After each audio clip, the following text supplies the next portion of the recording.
Crash के बाद जो AIBB ने पता लगाया है और देखा है, दोनों फ्यूल स्विच ऑन पोजीशन में थे, यानी कि अपनी जगह पर थे। ऐसा लगता है कि दोनों इंजन फ्लेम आउट हो गए। फ्लेम आउट का मतलब होता है, रिपोर्ट में यह भी दिया गया है कि एक इंजन वापस स्टार्ट होने लगा है और दूसरा इंजन स्टार्ट होते होते उसे कुछ वक्त लग रहा था। उसमें जो तथ्य उभर के आ रहे हैं कि जो फ्यूल इंजेक्शन होता है वो बंद हो गया और फिर वापस कप्तान ने उसको चालू करने का अपने हुनर से, कैप्टन सब्रवाल ने और को पायलट ने जो दूसरे सह कप्तान थे, उन्होंने अपने हुनर से उस वर्षों के अनुभव का उपयोग करते हुए इंजन को फिर से रीलाइट करने का कोशिश किया है। विमान के साथ क्या हुआ है और कैसे हुआ, क्यों हुआ है, इसका उत्तर शायद आगे के इन्वेस्टिगेशन में पता चले। सबसे पहले तो मैं आभार व्यक्त करना चाहूंगा भारत की सरकार का और नागरिक विमानन मंत्रालय का और AIBB का, जिसने अपनी प्रारंभिक प्रतिवेदन देश के समक्ष और दुनिया के समक्ष रख दिया है और जो 1 माह का कार्य अवधि था उसके भीतर रख दिया है। इसलिए बड़ा विश्वास है देश की सरकार और देश के तंत्र पर, जिन्होंने ये प्रतिवेदन रख दिया है। और ये प्रारंभिक प्रतिवेदन है और इसमें कुछ तथ्य ऐसे उजागर किए गए हैं जिसमें पूरे घटनाक्रम में विमान में क्या तकनीकी कारण थे जिसके कारण ये दुर्घटना हुई और कप्तानों ने क्या क्या कदम उठाए और क्या क्या परिस्थितियां थीं, उसके बारे में पूरी तौर से उल्लेख किया है। और इसमें प्रारंभिक रूप से जो प्रतिवेदन AIBB का प्राप्त हुआ है, उसमें यह स्पष्ट रूप से कहा गया है कि विमान के भीतर जो इंजन स्टार्ट करने का जो स्विच होता है, बोइंग का कुछ अलग होता है, एयरबस का कुछ अलग होता है। बोइंग में फ्यूल कंट्रोल स्विच जिसे कहते हैं, उसे ऑन करने के साथ साथ इंजन स्टार्ट होता है। एयरबस में ये इंजन 1 और इंजन 2 के रूप में स्टार्ट होता है। अगर 320 विमान की बात करें, हम यहाँ बात कर रहे हैं बोइंग 747 ड्रीम लाइनर की, जिसके दुर्घटना के कारण इतनी बड़ी हादसा अहमदाबाद से लंदन जाने वाली फ्लाइट की हुई है। जो प्रारंभिक प्रतिवेदन है, विमान उड़ने के लिए एक प्रारंभिक दौड़ और स्पीड होता है जिसको हम लोग रोटेशन स्पीड कहते हैं, V1, VR, V2। और इसमें स्पष्ट रूप से विमान V1 स्पीड पर गया है जो प्रारंभिक दौड़ का स्पीड होता है, V2 पर गया है और उसके पश्चात रोटेशन का भी स्पीड उसे प्राप्त हुआ है और विमान आसमान में सामान्य रूप से उड़ गया है। विमान 180 नॉट के गति तक भी पहुंच गया है।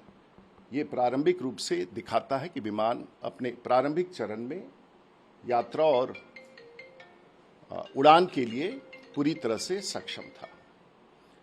उसके पश्चात इस रिपोर्ट में यह दिया गया है कि कुछ क्षण के बाद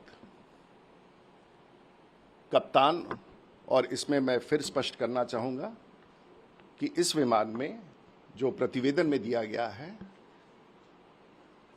को पायलट इस विमान में पायलट फ्लाइंग था और कमांडर पायलट मॉनिटरिंग था। स्पष्ट रूप से यह आपको समझना होगा, दोनों कप्तानों की उड़ाने की क्षमता बराबर होती है। एक विमान का वरिष्ठ होता है और एक विमान का कनीय होता है, लेकिन दोनों, जिसे हम आप अपने शब्दों में को पायलट कहते हैं, आज कोई को पायलट नहीं होता है। एक पायलट फ्लाइंग होता है और एक पायलट मॉनिटरिंग होता है। इस समय जो कनीय कप्तान था वो पायलट फ्लाइंग था और उससे भी बड़ी जिम्मेवारी होती है पायलट मॉनिटरिंग। इस प्रतिवेदन के अनुसार कैप्टन सब्रवाल पायलट मॉनिटरिंग थे। टेक ऑफ पायलट फ्लाइंग यानी कि को पायलट के आसपास था, जो सामान्य रूप से प्रत्येक दिन हर विमान में होता है। एक सेक्टर में एक व्यक्ति पायलट फ्लाइंग होता है और दूसरे सेक्टर में दूसरा व्यक्ति पायलट फ्लाइंग होता है। ये प्रशिक्षण के दृष्टिकोण से मान्य है और ये विषय कई बार इसमें उठ सकता है कि आप ये कहेंगे कि पायलट, छोटा पायलट क्यों उड़ा रहा था। इस तथ्य को हमेशा के लिए आप खत्म कर दें। दोनों विमान कप्तानों की क्षमता बराबर होती है उड़ान भरने के लिए। इसमें जो तथ्य आए हैं, जो फ्यूल कंट्रोल स्विच है क्रैश के बाद जो AIBB ने पता लगाया है और देखा है, दोनों फ्यूल स्विच ऑन पोजीशन में थे, यानी कि अपनी जगह पर थे जहां उन्हें होना चाहिए विमान चलाने के लिए। लेकिन कुछ तथ्य उसके प्रारंभिक तौर पर हैं जो इस बात को इंडिकेट करता है कि पायलट ने अपने इंजन के पावर को कम होते हुए देखा है। मैं फिर से दोहराऊं दूंगा कि पायलट उड़ान भरने के समय कप्तानों ने इंजन की पावर को कम होते हुए देखा है और रिपोर्ट में इसे फ्यूल से इसे तेल से जोड़ा गया है जो इंजन स्टार्ट करने में होता है। जब ऐसी कोई परिस्थिति होती है तो दो संभावनाएं, ऐसा लगता है कि दोनों इंजन फ्लेम आउट हो गए। फ्लेम आउट का मतलब होता है, वैमानिक शब्दों में उसे फ्लेम आउट कहते हैं, लेकिन सामान्य शब्दों में इसे कहते हैं कि इंजन बंद हो गया। और जब ये होता है तो दो संभावनाएं होती हैं और हर विमान में एक रिडंडेंसी होता है कि अगर ऐसा होगा तो ये कदम विमान या तो स्वतः करेगा, जो उसके कंप्यूटर करेंगे, और या तो कप्तान करेगा।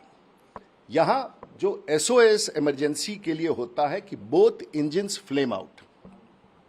हम फिर से आपको रिपीट करेंगे, दोनों इंजन जब बंद होते हैं तो बोइंग में कप्तानों का मेमोरी आइटम होता है, बहुत कम समय होता है, वो सिर्फ याददाश्त से किया जाता है और इसका प्रशिक्षण लगातार किया जाता है।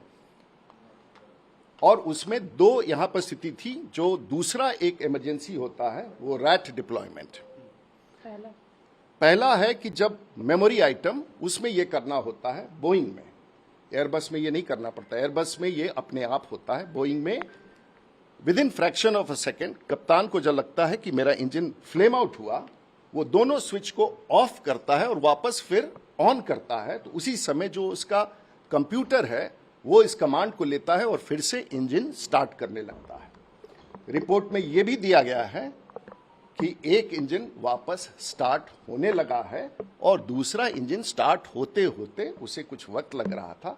तो यह स्पष्ट है कि फिर से इंजन फ्लेम आउट के बाद फिर से इंजन स्टार्ट होने लगा है और कप्तान ने उस प्रयास को स्विच ऑफ करके ऑन तुरंत किया, जो with in fraction of a second उसने किया है और ये इंजन स्टार्ट हुआ।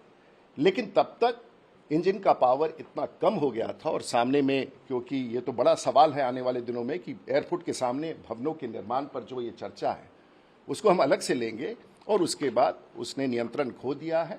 मेडे मेडे मेडे, यानी कि मैं अब मेरी अंतिम प्रयास है, मैं मौत से जूझ रहा हूं, और अंतिम संवाद करके वो विमान क्रैश कर गया है। तो सिर्फ दो तथ्य, इंजन फ्लेम आउट हुआ है, ये तथ्य इसमें दिया गया, यानी कि टेक ऑफ के समय इंजन फ्लेम आउट हो गया। जो सामान्य रूप से प्रतिवेदन में दिया गया है कि 2018 में, उसका भी इंटरप्रिटेशन आपको समझना होगा। 2018 में FAA उसने एक डायरेक्टिव इशू किया था कि जो स्विच उठा करके हम लोग ऑन करते हैं ये कई बार अपने आप से वापस लौट जाता है, जो डिटेंट कहते हैं। उस स्विच को उठा करके हम ऑन करते हैं तो दोनों इंजन, ऐसा हो सकता है। एक एडवाइजरी था, लेकिन वो एक ऐसा एडवाइजरी था जो सामान्य रूप से उसकी कोई ज़रूरत नहीं थी कि उसमें कोई सुधार की जाए, ऐसा मानना।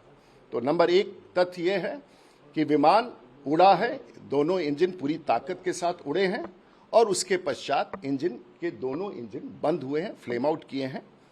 और उसमें जो तथ्य उभर के आ रहे हैं कि जो फ्यूल इंजेक्शन होता है वो बंद हो गया और फिर वापस कप्तान ने उसको चालू करने का अपने हुनर से, कैप्टन सब्रवाल ने और को पायलट ने, जो दूसरे सह कप्तान थे, उन्होंने अपने हुनर से उस वर्षों के अनुभव का उपयोग करते हुए इंजन को फिर से रीलाइट करने का कोशिश किया है, कर दिया है। क्योंकि जिस समय विमान क्रैश किया है दोनों स्विच ऑन पोजीशन में थे। तो कट ऑफ, रन और कट ऑफ, तो इसका मतलब है उन्होंने जो प्रतिवेदन में है कट ऑफ करके फिर से वापस रन किया, विमान फिर से उड़ा। सवाल ये है, ये विमान के साथ क्या हुआ है और कैसे हुआ, क्यों हुआ है, इसका उत्तर शायद आगे के इन्वेस्टिगेशन में पता चले कि विमान उड़ने के बाद फ्लेम आउट क्यों हुआ है।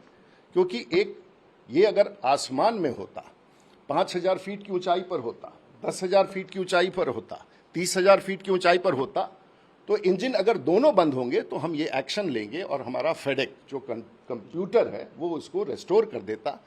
लेकिन इस 400 फीट में जब तक कप्तान उसे देखे, इंजन स्टॉल का इंडिकेशंस आए, इंजन स्पूल डाउन करे और उसके बाद वो देख के प्रयास करे, तो शायद ये ऊंचाई नहीं है। तथ्य यही है, दुर्घटना बहुत बड़ा हादसा है, तथ्य उभर के आ रहे हैं और इसके अन्य उत्तर समय के साथ ही विमान कंपनियां, ऑपरेटर, AIBB, DGCA ही दे सकता है, उस पर मेरी कोई टिप्पणी नहीं।